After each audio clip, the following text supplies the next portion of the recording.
Snake ಹೇಗೆ ಪೊರೆ ಬಿಡುತ್ತೆ, ಹಾವು ಹೇಗೆ ಪೊರೆ ಬಿಡುತ್ತಲ್ಲ, ಹಾಗೆ ನಿಮ್ಮ ಓಲ್ಡರ್ ಸೆಲ್ಫ್ನ ನೀವು ರಿಲೀಸ್ ಮಾಡಬೇಕು. ಯಾರೆಲ್ಲ 1ನೇ ತಾರೀಕು ಫೆಬ್ರವರಿ ಹುಣ್ಣಿಮೆ ಧ್ಯಾನವನ್ನು ಅಟೆಂಡ್ ಮಾಡಿದ್ರಿ, ವೆರಿ ಬ್ಯೂಟಿಫುಲ್ ರಿಚುವಲ್ನ ನಾನು ಶೇರ್ ಮಾಡಿದ್ದೀನಿ. ಅದರಲ್ಲಿ ಓಲ್ಡರ್ ಸೆಲ್ಫ್ನ ಹೇಗೆ ರಿಲೀಸ್ ಮಾಡಿ ನ್ಯೂ ವರ್ಷನ್ನ ಹೇಗೆ ಕ್ರಿಯೇಟ್ ಮಾಡೋದ್ರ ಬಗ್ಗೆ ತುಂಬ ಒಳ್ಳೆಯ ಮೆಡಿಟೇಷನ್ ಇತ್ತು. ಅದನ್ನು ನೀವು ಮಿಸ್ ಮಾಡ್ಕೊಂಡಿದ್ರೆ ಇದನ್ನು ನೀವೇ ಮನೆಯಲ್ಲೇ ಆ್ಯಕ್ಟಿವಿಟಿ ಮಾಡ್ಕೊಳ್ಳಿ. ಸೊ ನೀವು ಇದನ್ನು ಮಾಡೋದ್ರಿಂದ ನ್ಯೂ ಸೆಲ್ಫ್ ಅಂದರೆ ಈಗ ಹಾರ್ಸ್ ಎನರ್ಜಿ ಶುರುವಾದಾಗ ಏನಾಗುತ್ತೆ ಅಂದರೆ, ಹಾರ್ಸ್ ಫೈರ್ ಆಲ್ರೆಡಿ ಅಂದರೆ ಈಗ ನಾವು ಇಂಡಿಯನ್ ಕ್ಯಾಲೆಂಡರ್ ಪ್ರಕಾರ ನೋಡೋದಾದ್ರೂ 2026 ಸೂರ್ಯನ ಇಯರ್ ಆಗಿರುತ್ತೆ. ಈ ಒಂದು ಹಾರ್ಸ್ ಪವರ್ ಅಂದರೆ ಸ್ಪೀಡ್ ಅನ್ನೋದು ಇನ್ಕ್ರೀಸ್ ಆಗುತ್ತೆ. ನೀವು ಆಲ್ರೆಡಿ ಅಬ್ಸರ್ವ್ ಮಾಡ್ತಾ ಇರ್ಬೋದು, ಹುಣ್ಣಿಮೆಗಳ ನಂತರ ಒಂಥರ laziness, body pain, neck pain, ಅಥವಾ ಕೋಲ್ಡ್ ಕಾಫ್, ಇನ್ಫೆಕ್ಷನ್, ಅಥವಾ ನಿದ್ರೆ ಆಗ್ತಾ ಇಲ್ಲ ಬೆಳಗ್ಗೆ, ಡೈಲಿ ರೂಟೀನಲ್ಲೂ ನಿಮಗೆ ಡಿಸ್ಟ್ರಾಕ್ಷನ್ಸ್ ಆಗ್ತಾ ಇದೆ ಅಂತಂದರೆ ಇದು ಸ್ನೇಕ್ ಎನರ್ಜಿ, ಸ್ನೇಕಿಂದ ಹಾರ್ಸ್ ಕನ್ವರ್ಷನ್ ಆಗ್ತಾ ಇರುವಂಥದ್ದು ಆಗಿರೋದ್ರಿಂದ ನಿಮ್ಗೆ ಈ ಥರ ಅನುಭವ ಆಗ್ತಾ ಇದೆ. ಬಟ್ ಡೋಂಟ್ ವರಿ, ಅದು ಹೋಗ್ತಾ ಕ್ಲಿಯರ್ ಆಗುತ್ತೆ. ಇದನ್ನು ಯಾಕೆ ಹೇಳ್ತಾ ಇದ್ದೀನಿ ಅಂದರೆ, ಹಾರ್ಸ್ ಎನರ್ಜಿ ಅಂದರೆ ಸ್ಪೀಡ್ಗೆ ನೀವು ಲೈನ್ ಆಗಬೇಕು, ಇಲ್ಲ ಅಂದರೆ ನಿಮ್ಮ ದೇಹ ಮನಸ್ಸು ಸುಸ್ತಾಗ್ತಾ ಇರುತ್ತೆ. ಓಲ್ಡರ್ ಸೆಲ್ಫ್ನ ರಿಲೀಸ್ ಮಾಡಿದ್ರೆ it will help. Maa Baglamukhi, yes, one of the favourite god ಅಂತ ಹೇಳ್ಬೋದು. ಗಾಡೆಸಸ್, ನಾನು ಬಗಲಾಮುಖಿ ಪೂಜೆಗಳನ್ನು ಮಾಡಿರ್ತೀನಿ, ದಸಮಹಾವಿದ್ಯದಲ್ಲೂ ಅಷ್ಟೇ. ಮತ್ತು ಬಗಲಾಮುಖಿ ಅನ್ನುವಂತಹ ದೇವಿ ನಿಮ್ಮ ಶತ್ರುಗಳನ್ನು ನಿರ್ನಾಮ ಮಾಡ್ತಾರೆ. ಮೇ ಬಿ ನೀವು ಪ್ರೇಯರ್ ಮಾಡ್ತಾ ಇರುವಂಥ ಗೊತ್ತಿಲ್ಲದೇನೋ ನೀವು ಒಂದು ಪ್ರೇಯರ್ ಮಾಡಿರ್ತೀರ, ದೇವರಿಗೆ ಅದು ಇಷ್ಟ ಆಗಿರುತ್ತೆ. ಆ ಒಂದು ನಿಮ್ಮ ಪ್ರೇಯರ್ ಅಥವಾ ನಿಮ್ಮ ದಾನ ಧರ್ಮ ಇದು ಯಾವುದೋ ಒಂದು ಬ್ಲೆಸ್ಸಿಂಗ್ಸಿಂದ ಮಾ ಬಗಲಾಮುಖಿ ನಿಮ್ಮ ಶತ್ರುಗಳನ್ನು ಸಂಹಾರ ಮಾಡ್ತಿದ್ದಾರೆ ಅಂತಲೇ ಹೇಳ್ಬೋದು. True life, your life will be full of light and happiness. ಈ ಕಾಳಿ ಫೋಟೋನ ನೀವು ನೋಡ್ತಾ ಇರ್ಬೋದು. ಅಲ್ಲಿ ಕೆಳಗಡೆ ಅಂದರೆ ಶಿವನ ಮೇಲೇ ಕಾಲಿಟ್ಟಿರ್ತಾರೆ. ಇದರ ಸ್ಟೋರಿ ನಾನು ತುಂಬ ಸತಿ ಹೇಳಿದ್ದೀನಿ. ಆ್ಯಂಡ್ ಯಾವಾಗ ಕಾಳಿ ಒಂದು ಕೋಪದಿಂದ ಎಲ್ಲರನ್ನ ಸಂಹಾರ ಮಾಡ್ತಿರ್ತಾರೋ, ಶಿವ ಆಕೆನ ಸ್ಟಾಪ್ ಮಾಡೋಕ್ಕೆ ಹೋದಾಗ ಅವರು ತಡೆಯೋದಕ್ಕಾಗೋದಿಲ್ಲ. ಆಗ ಶಿವ ಅಡ್ಡ ಮಲಗಿಬಿಡ್ತಾರೆ. ಆವಾಗ ಅವ್ರ ಕಾಲು ಯಾವಾಗ ಶಿವನ ಹೃದಯದ ಮೇಲೆ ಕಾಲಿಡ್ತಾರೋ ಆಗ ಅವ್ರಿಗೆ ರಿಯಲೈಸ್ ಆಗುತ್ತೆ, ಓ ಮೈ ಗಾಡ್, ಶಿವ ಮಹಾದೇವ ಅಂತ. ಅಂದರೆ ಶಿವ ಶಕ್ತಿ ಲೈಫಲ್ಲಿ ಬ್ಯಾಲೆನ್ಸ್ ಆಗೋದು ಇಂಪಾರ್ಟೆಂಟ್. ನೀವು ಬರೀ ನಾನು ಕಷ್ಟಪಟ್ಟು ಹಣ ಮಾಡ್ತಾ ಇದ್ದೀನಿ, ಇನ್ನು ಮಿಕ್ಕಿದ್ದೆಲ್ಲ ಅದೇ ಬ್ಯಾಲೆನ್ಸ್ ಆಗುತ್ತೆ, ನೋ, ಆಗಲ್ಲ. ಅಥವಾ ನಾನು ನನ್ನ ಹಣೆ ಬರದಲ್ಲಿ ಏನಿದೆಯೋ ಅದನ್ನು ಅಟ್ರ್ಯಾಕ್ಟ್ ಮಾಡ್ತೀನಿ, ನಾನೇನಕ್ಕೆ ಸ್ಪಿರಿಚುಯಾಲಿಟಿಗೆ ಬರಬೇಕು, ನಾನೇನಕ್ಕೆ ಇದನ್ನೆಲ್ಲ ಕಲ್ತ್ಕೋಬೇಕು, ನಾನೇನಕ್ಕೆ ರಿಚುವಲ್ಸ್ ಮಾಡಬೇಕು, ನೋ, ಹಂಗಾಗಲ್ಲ. ಸ್ಪಿರಿಚುಯಾಲಿಟಿ ಮತ್ತು ಗ್ರೋತ್ ಎರಡು ಒಂದೇ ನಾಣ್ಯದ ಎರಡು ಮುಖಗಳು. ನೀವು ಇದನ್ನು ಅರ್ಥಕೊಂಡ್ರೆ ಬೇಗ ನೀವು ನಿಮ್ಮ ಲೈಫಲ್ಲಿ ಗ್ರೋತ್ನ ತೊಗೊಂಡು ಬರೋಕ್ಕೆ ಸಾಧ್ಯ. ಸೊ ಈ ಒಂದು ಇಂಬ್ಯಾಲೆನ್ಸ್ ನಿಮ್ಮ ಲೈಫಲ್ಲಿ ಇದ್ದೇ ಇರುತ್ತೆ. ಈಗ ಹೆಂಗೆ ಕಾಳಿ ಕೋಪದಿಂದ ಎಲ್ಲದನ್ನು ಸಂಹಾರ ಮಾಡ್ತಿದ್ಲು, ಹಾಗೆ ನಿಮ್ಮ ಜೀವನದಲ್ಲಿ ಮೇ ಬಿ ನಿಮ್ಮ ಸ್ಟ್ರಗಲ್ಸ್ನೇ ನೀವು ಕಾನ್ಸಂಟ್ರೇಷನ್ ಮಾಡ್ತಿರ್ತೀರ. ಅಯ್ಯೋ ಇವಾಗ ಒಂದು ಕೆಲಸ ಪರ್ಮನೆಂಟ್ ಆಗಿಬಿಟ್ರೆ ಆಮೇಲೆ ನೋಡೋಣ, ಅಯ್ಯೋ ನೆಕ್ಸ್ಟ್ ಮಂತ್ ಸ್ಯಾಲ್ರಿ ಇಂಕ್ರಿಮೆಂಟ್ ಬಂದರೆ ನೋಡೋಣ, ಅಯ್ಯೋ ಈಗೇನು ನನಗಿನ್ನೂ 25-26, ನಾನು ಈಗಲೇ ಇದನ್ನೆಲ್ಲ ಏನು ಕಲ್ತ್ಕೊಂಡು ಏನು ಮಾಡಬೇಕಾಗಿದೆ. ಅಥವಾ ನಾನೇನಕ್ಕೆ ಬಿಸ್ನೆಸ್ ಮಾಡಬೇಕು, ನನಗೆ ಹೊಟ್ಟೆ ಪಾಡಿಗೆ ಒಂದು 10-20 ಸಾವಿರ ಬಂದರೆ ಸಾಕು, ಅದಕ್ಕೋಸ್ಕರ ಇಷ್ಟೊಂದೆಲ್ಲ ಇದು ಮಾಡಬೇಕಾ. ಹೀಗೆ ನಿಮ್ಮ ಬಗ್ಗೆ ನೀವೇ ಒಂದು ಗೋಡೆ ಕಟ್ಕೊಂಡು ಬಿಟ್ಟಿರ್ತೀರ. ಅಂದರೆ ಇಲ್ಲಿ ಕಾಳಿ ಹೇಗೆ ಸಂಹಾರ ಮಾಡ್ತಿದ್ರು ಹಾಗೆ ನಿಮ್ಮ ಒಂದು ಪ್ರಾಬ್ಲಮ್ಸ್ನ ನೀವು ಸಾಲ್ವ್ ಮಾಡೋದ್ರಲ್ಲೇ ಇದ್ದುಬಿಡ್ತೀರ. ಆ್ಯಕ್ಚುಲಿ ಏನು who you are, your life will be full of light and happiness ಕಡೆಗೆ ನೀವು ಕಾನ್ಸಂಟ್ರೇಷನ್ ಮಾಡೋದು ಇಂಪಾರ್ಟೆಂಟ್ ಇದೆ ಅನ್ನೋ ಮೆಸೇಜ್ ಇದೆ. ವೀಲ್ ಆಫ್ ಫಾರ್ಚೂನಲ್ಲಿ ಏನು ಹೇಳುತ್ತೆ ಅಂತಂದರೆ, ಬಹಳ ದಿನಗಳ ನಂತರ ಈ ಒಂದು ಚೇಂಜನ್ನ ನೀವು ಅನುಭವಿಸ್ತೀರಾ. ಎಷ್ಟು ಜನ ಇದನ್ನು ಐಡೆಂಟಿಫೈ ಮಾಡ್ತೀರಾ, ತಿಳ್ಕೋತೀರಾ, very happy. Already 3 batches reiki practice ನಡೀತಾ ಇದೆ. ಸೊ ನೀವು ರೇಕಿ ಪ್ರಾಕ್ಟೀಸ್ ಮಾಡ್ತಾ ಇದ್ದೀರಾ ಅಂದರೆ ನಿಮ್ಮ ಲೈಫ್ 360 ಡಿಗ್ರಿ ಚೇಂಜ್ ಆಗ್ತಾ ಇದೆ. ಆ್ಯಂಡ್ ನೀವೆಲ್ಲ ಫೀಡ್ಬ್ಯಾಕು ಕೊಟ್ಟಿದ್ದೀರಾ. ಐ ಹೋಪ್ ಒಳ್ಳೆಯ ರಿಸಲ್ಟನ್ನು ನಾನು ನೋಡ್ತೀನಿ ನೆಕ್ಸ್ಟ್ 40 ಡೇಸಲ್ಲಿ.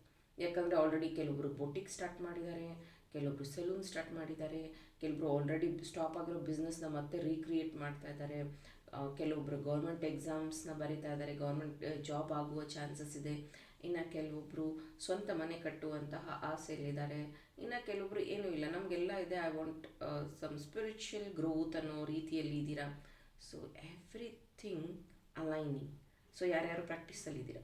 ಇನ್ನು ನಿಮ್ಮ ಜೀವನದಲ್ಲಿ 5 ಆಫ್ ಕಪ್ಸ್ ಈ ಒಂದು ಮೆಸೇಜ್ ಏನು ಕೊಡ್ತಾ ಇದೆ ಅಂತಂದರೆ, ತುಂಬ ಸತಿ ನಾವು ಏನು ಯೋಚನೆ ಮಾಡ್ತೀವಿ ಅಂದರೆ ನಮ್ಮ ಪೇರೆಂಟಿಂಗ್ ಅಥವಾ ನಮ್ಮ ಫ್ಯಾಮಿಲಿ, ನಮ್ಮ ಫ್ಯಾಮಿಲಿ ರಿಚ್ ಇದ್ದಿದ್ರೆ ನಾವು ರಿಚ್ ಇರ್ತಿದ್ವಿ, ನಮ್ಮಪ್ಪ ಆಸ್ತಿ ಮಾಡಿದರೆ ನಾನು ಸುಖವಾಗಿರ್ತಾ ಇದ್ದೆ, ಅಥವಾ ನಮ್ಮಪ್ಪ ಅಮ್ಮ ನನಗೆ ಒಳ್ಳೆ ಸ್ಕೂಲಲ್ಲಿ ಓದಿಸಿದ್ರೆ ನಾನು ಚೆನ್ನಾಗಿರ್ತಾಯಿದ್ದೆ, ಅಥವಾ ಇದಕ್ಕಿಂತ ಒಳ್ಳೆಯ ಕಾರ್ ನನ್ನ ಹತ್ರ ಇದ್ದಿದ್ರೆ ಚೆನ್ನಾಗಿರ್ತಿತ್ತು. ಕಂಪ್ಯಾರಿಷನ್.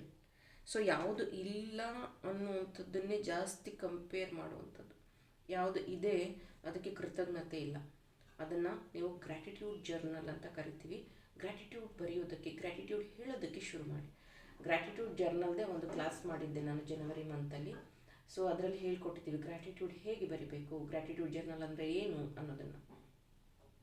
3 ಆಫ್ ವಾಂಡ್ಸ್ ಇಲ್ಲಿ ಏನು ಹೇಳ್ತಾ ಇದೆ ಅಂದರೆ, ನ್ಯೂ ಆಪರ್ಚುನಿಟಿ ಇದೆ, ಸನ್ ಎನರ್ಜಿ ಇದೆ. ನೆಕ್ಸ್ಟ್ 3 ಮಂತ್ಸ್ ಅಥವಾ 3 ವೀಕ್ಸಲ್ಲಿ ಹೊಸ ಒಂದು ಜಂಪ್, ಒಂದು ಚೇಂಜ್ ನಿಮ್ಮ ಲೈಫಲ್ಲಿ ಬರ್ತಾ ಇದೆ. ಯಾಕಂದರೆ ನಾನು ಹೇಳ್ದಂಗೆ ಹಾರ್ಸ್ ಇಯರ್ ಶುರುವಾಗ್ತಾ ಇದೆ. Double the energy and 2 portal ಅಂದರೆ ಇವತ್ತು 2ನೇ ತಾರೀಕು ಫೆಬ್ರವರಿ, ಇದನ್ನು ನಾನು ರೀಡಿಂಗ್ ಮಾಡಿರೋದು. ಈ ಒಂದು ಶಿಫ್ಟ್ ಏನಿದೆ ಅಲ್ಲ, 2 ಇಂದ 3ಗೆ ಶಿಫ್ಟ್ ಆಗ್ತಾ ಇದೆ.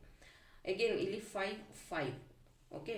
5 ಅನ್ನೋಂಥದ್ದೇನು, ಪಂಚಭೂತಗಳನ್ನು ಇನ್ವಾಲ್ವ್ ಆಗುವಂಥದ್ದು ಅಂತ ತಗೋಬಹುದು. ಅಥವಾ ಅಂದರೆ ನಾವು ನ್ಯೂಮರಾಲಜಿಕಲ್ ಸ್ಟ್ರೆಂತ್ ನೋಡೋದಾದರೆ ಈ ಒಂದು ನಂಬರ್ ಗ್ರೋತನ್ನು ರೆಪ್ರೆಸೆಂಟ್ ಮಾಡುತ್ತೆ, ನ್ಯೂ ಬಿಗಿನಿಂಗ್ನ ರೆಪ್ರೆಸೆಂಟ್ ಮಾಡುತ್ತೆ. ನಂಬರ್ 5 ಅಂದರೆ ನಿಮ್ಮ ಜೀವನದಲ್ಲಿ ನೀವು ಪಂಚಭೂತಗಳನ್ನು ಬ್ಯಾಲೆನ್ಸ್ ಮಾಡೋದು ಇಂಪಾರ್ಟೆಂಟ್ ಇದೆ. ಇನ್ನು ಬರೀ ರೋಟಿ ಕಪಡ ಮಕಾನ್ ಅಂದರೆ ಊಟ ಬಟ್ಟೆ ಹೊಟ್ಟೆಗೆ ಸಾಕಾದರೆ ಸಾಕು ಅಂತ ನೀವೇನಾದರೂ ಯೋಚನೆ ಮಾಡ್ತಿದ್ರೆ ಅದು ಮನುಷ್ಯ ಜನ್ಮ ಅಲ್ಲ, ಅದು ಎಲ್ಲರಿಗೂ ಸಿಕ್ಕತ್ತೆ. ಅಂದರೆ ದೇವರು ಹುಟ್ಟಿಸಿದಾಗ ಆ ಒಂದು ಕ್ಲಾರಿಟಿನ ಕೊಟ್ಟಿರ್ತಾರೆ. ಅಂದರೆ ಊಟ ಬಟ್ಟೆ ನಿದ್ದೆ ಅವೆಲ್ಲ ಅಂದರೆ ನಿಮ್ಮ ಋಣಾನುಸಾರ ಸಿಕ್ಕತ್ತೆ. ಅದನ್ನು ಬಿಟ್ಟು what you have to complete, ನಿಮ್ಮ ಒಂದು ಡ್ಯೂಟೀಸ್ ಏನಿದೆ ಅಂದರೆ ಒಂದು, ಯಾಕಂದರೆ ಇವಾಗ ಸೋಲ್ಮೇಟ್ ಕ್ಲಾಸ್ ನಡೀತಾ ಇದೆ, ಹಾಗಾಗಿ ಹೇಳ್ತಾ ಇದ್ದೀನಿ. ಸೋಲ್ ಸ್ಟಾರ್ಸಿಂದ ನೀವು ಬಂದಿದ್ದರೆ, ಸ್ಟಾರ್ ಸೀಡ್ಸಿಂದ ಬಂದಿದ್ದರೆ ನಿಮಗೆ ಒಂದು ಡ್ಯೂಟೀಸ್ ಅಸೈನ್ ಆಗಿರುತ್ತೆ. May be helping the people, may be educating the people, ಅಥವಾ ಎಷ್ಟೋ ಜನಕ್ಕೆ ಕೆಲಸ ಕೊಡುವಂಥದ್ದು. ಮೇ ಬಿ ನೀವು ಟೀಚರ್ ಆಗಿದ್ದರೆ ಎಷ್ಟೋ ಜನನ ಲೈಫ್ ಚೇಂಜ್ ಮಾಡುವಂಥದ್ದು.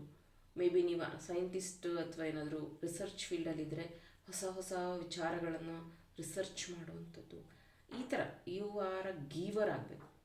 ಬರೀ ನೇಚರಲ್ಲಿರೋ ಊಟ ತಿಂಡಿ ಗಾಳಿ ಎಲ್ಲ ಬಳಸ್ಕೊಂಡು ಲೈಫ್ ಈಸ್ ಎಂಜಾಯ್ಮೆಂಟ್ ಅಂತ ನೀವಿದ್ದರೆ no, you are not star seed, you are a normal ಅಂತ ನೀವು ಕನ್ಸಿಡರ್ ಮಾಡ್ಬೋದು. ದ ಹರ್ಮಿಟ್ ಅನ್ನುವಂಥದ್ದು ಗುರುವಿನ ಕಾರ್ಡ್. ಹರ್ಮಿಟ್ ಏನಕ್ಕೆ ಇಲ್ಲಿ ಬರ್ತಿದೆ ಅಂದರೆ ಅವ್ರ ಕೈಯಲ್ಲಿ ಈ ಕಾರ್ಡಲ್ಲಿ ಮಾತ್ರ, ಬೇರೆ ಹರ್ಮಿಟ್ ಕಾರ್ಡಲ್ಲಿ ಇಲ್ಲ ಅದು. ನೀವೇನಾದರೂ ಟ್ಯಾರೋ ಇಂಟ್ರೆಸ್ಟ್ ಇದ್ದರೆ ಕಲ್ತ್ಕೊಳ್ಳಿ, ಇದ್ರ ಬಗ್ಗೆ ಎಲ್ಲ ನಾನು ಹೇಳ್ಕೊಡ್ತೀನಿ.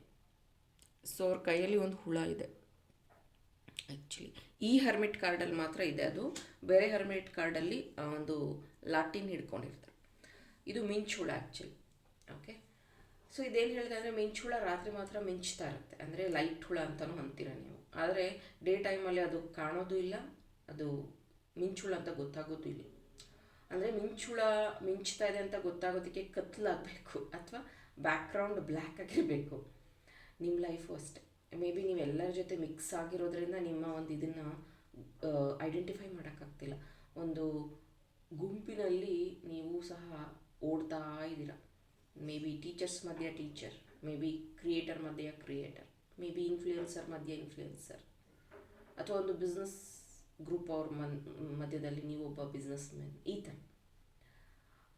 ಸೊ ನೀವು ಹೈಲೈಟ್ ಅಂತಲ್ಲ, ನಿಮ್ಮ ಒಂದು ಗುಣ ಅಥವಾ ನಿಮ್ಮ ಅಂದರೆ 4 ಜನರ ಮಧ್ಯೆ ಗುರುತಿಸ್ಕೋಬೇಕು ಅನ್ನೋ ಆಸೆ ಇರುತ್ತೆ, ಅಥವಾ ಏನೋ ಒಂದು ಸಾಧನೆ ಮಾಡಬೇಕು ಅಂತ ಇರುತ್ತೆ. ಅಂದರೆ ಕತ್ಲು ಮಾಡ್ಕೊಳ್ಳಿ ಅಂತಲ್ಲ, you have to create that atmosphere. ಈಗ ನೇಚರೇ ಕತ್ಲು ಅನ್ನೋದನ್ನು ಕ್ರಿಯೇಟ್ ಮಾಡಿದಾಗಲೇ ಮಿಂಚುಳದ ವ್ಯಾಲ್ಯೂ ಗೊತ್ತಾಗಿತ್ತು. ಹಾಗೆ ನೀವು ಜೀವನದಲ್ಲಿ ಅಥವಾ ಜನರ ಜೀವನದಲ್ಲಿ ಚೇಂಜಸ್ನ ಕ್ರಿಯೇಟ್ ಮಾಡಿದಾಗ ಮಾತ್ರ ನಿಮ್ಮ ವ್ಯಾಲ್ಯೂಸ್ ಗೊತ್ತಾಗೋದು. ಮೇ ಬಿ ನಿಮ್ಮ ಪ್ರಾಡಕ್ಟ್ಸಿಂದ, ಮೇ ಬಿ ನಿಮ್ಮ ಕೆಲಸದಿಂದ, ಅಂದರೆ ನೀವು ಟೈಲರ್ ಆಗಿದ್ದರೆ ಒಳ್ಳೊಳ್ಳೆ ಡ್ರೆಸ್ನ ಹೊಲ್ದು ಕೊಡುವಂಥದ್ದು, ಮೇ ಬಿ ನೀವು ಇನ್ಫ್ಲೂಯೆನ್ಸರ್ ಆಗಿದ್ದರೆ ನಿಮ್ಮ ಒಂದು ಪ್ರೆಸೆಂಟೇಬಲ್ ಸ್ಕಿಲ್ಲಿಂದ. ಅಂದರೆ you have to create your background and you have to glow ಅನ್ನೋದು ಇದರ ಅರ್ಥ. ಇದು ಶಿವನ ಸಂದೇಶ ಆಗಿತ್ತು. ಐ ಹೋಪ್ ಇನ್ಸೈಟ್ಸ್ ಇನ್ಫಾರ್ಮೇಷನ್ ಸಿಕ್ಕಿದೆ. ಇಷ್ಟ ಆದರೆ ನನ್ನ ಚಾನಲ್ನ ಫಾಲೋ ಮಾಡಿ. Thank you.